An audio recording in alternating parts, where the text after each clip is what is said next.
Welcome back to our channel, the place where we dive deep into the intricacies of relationships and self-discovery. If you've ever found yourself emotionally numb, defeated, or heartbroken in your quest for love, you're in the right place. Today, we're exploring the 5 signs that may indicate you've given up on dating, and more importantly, how to heal that sore heart. So, without further ado, let's begin.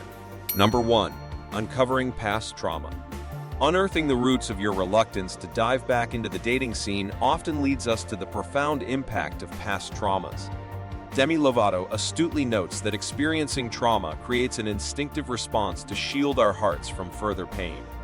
It builds formidable walls that make us hesitant to trust and be vulnerable in new relationships. Consider the scenario where, as a child, every return home felt like preparing for battle. Your body tensed in anticipation of the emotional battlefield you were about to walk into. The walls were necessary armor, a defense mechanism formed early in life to protect against the wounds of abandonment, the loss of a loved one, or the echoes of your parents' divorce. These traumatic experiences, etched into your psyche, shape your perspective on dating, creating a guarded approach that is not a conscious giving up, but rather a self-preserving mechanism. Now, healing begins with acknowledging these past traumas. Therapy, self-reflection, and surrounding yourself with a supportive network can help break down the walls you've built around your heart. It's about allowing yourself the space to trust again and be vulnerable, understanding that the pain of the past doesn't dictate the possibilities of the future. By confronting and addressing these deep-seated wounds, you pave the way for a renewed outlook on love and relationships. Number 2. Impact of past experiences. Beyond the overarching impact of trauma, our approach to dating is intricately woven with the threads of our past experiences. Picture the aftermath of a toxic relationship or the lingering sting of unrequited love, and you find the imprints left on the canvas of your heart. It might not feel like giving up on dating, but rather a conscious effort to evade the pain associated with these profound experiences. Consider a scenario where the echoes of a bad relationship or the ache of unreciprocated love have left emotional bruises. It's not a simple surrender to the dating scene. It's an active avoidance of the pain these experiences brought. The fear of repeating negative patterns evolves into a heightened hypervigilance, making it challenging to trust new connections genuinely. The impact of these experiences extends beyond the surface, creating a formidable barrier to forming authentic connections. It's not just about giving up on dating. It's about escaping the ghosts of relationships past. Overcoming this hurdle necessitates a conscious acknowledgement of the impact of these experiences and a gradual learning process that differentiates past pain from present possibilities. It's a transformative journey of self-discovery and healing, where you redefine your relationship with love and gradually open yourself to the potential for healthier, more fulfilling connections.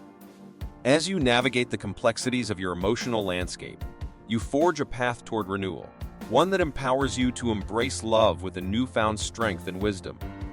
Number 3. Dating app dilemma. In the ever-evolving landscape of modern romance, dating apps have become both the gateway and the obstacle to potential connections. Yet, for a significant percentage of users, the mere thought of navigating these digital realms feels akin to enduring psychological punishment.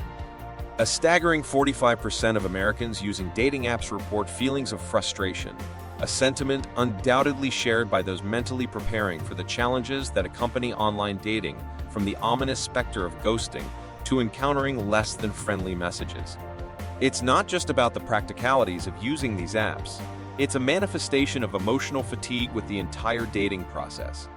The reluctance to actively engage with these platforms reflects a deeper disillusionment. It's not a passive withdrawal, but rather a conscious decision to step back from the digital dating scene. If your dating profile sits dormant, untouched, and neglected, it could be a subtle but telling indicator that a point of resignation has been reached. To rejuvenate hope in the dating realm, a shift in perspective may be required. Acknowledging the frustrations while actively seeking ways to make the digital dating experience more positive and meaningful can be transformative. This might involve refining profile content to attract like-minded individuals, setting clearer intentions, or exploring alternative platforms that align more closely with your values and desires. It's about proactively shaping the online dating journey to align with one's emotional well-being and desires, potentially reigniting the spark that has dimmed. By reclaiming agency over the digital dating experience, individuals can navigate these platforms with a renewed sense of purpose and enthusiasm, fostering connections that are genuine and fulfilling. Number 4. Emotional detachment. In the intricate dance of dating, emotional detachment emerges as a silent partner, influencing our interactions and shaping the course of relationships. Mark Mason, a renowned self-help author, sheds light on a common coping mechanism when the emotional stress of dating becomes overwhelming dissociation.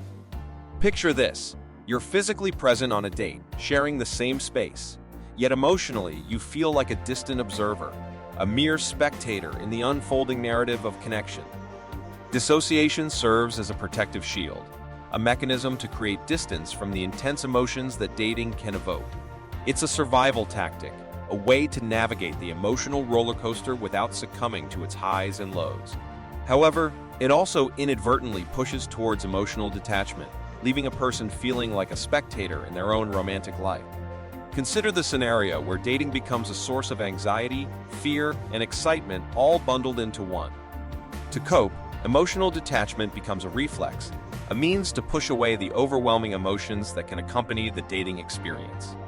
The eyes reveal a detachment, a lack of genuine engagement, signaling a potential surrender to the overpowering emotions associated with dating. Breaking free from this cycle requires a conscious recognition of when dissociation becomes a default mode. It involves actively working towards reconnecting with the emotional nuances of the dating experience. This isn't a call to fully embrace the tumultuous emotions, but rather an invitation to navigate them with authenticity. It involves understanding that the anxiety, fear, and excitement are inherent parts of the journey, and that emotional detachment is not a sustainable solution. To unravel the layers of emotional detachment, one must embark on a journey of self-awareness and emotional exploration. It's about finding the balance between protecting oneself from overwhelming emotions and allowing genuine connection to flourish. By acknowledging the role of emotional detachment in one's dating life, individuals can reclaim agency over their emotional experiences, fostering connections that are authentic, profound, and enriching. Number 5. Fear of love. Delving deeper into the intricacies of our emotional landscape, psychologist Lisa Firestone shines a light on the active role we play in the ebb and flow of love in our lives. Love, she suggests, doesn't just slip away. At times, we consciously push it away slowly, unknowingly, yet with profound consequences. This inclination to create distance, avoid commitment, or sabotage relationships often finds its roots in a profound fear of vulnerability, unresolved attachment issues, or the lingering scars of past heartbreak. Imagine the narrative of a classic teen rom-com, where the protagonist embarks on a series of lighthearted encounters, purposefully steering clear of anything too profound. However, when the prospect of a genuine and profound connection emerges, there's an instinctive pushback.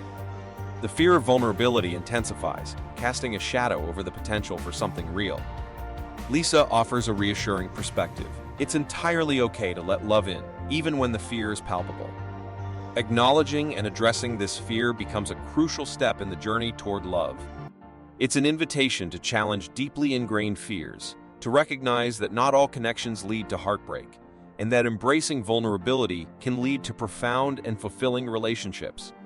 The fear of love is a potent force, but it's one that can be understood and overcome with self-awareness, patience, and a willingness to explore the uncharted territories of our hearts.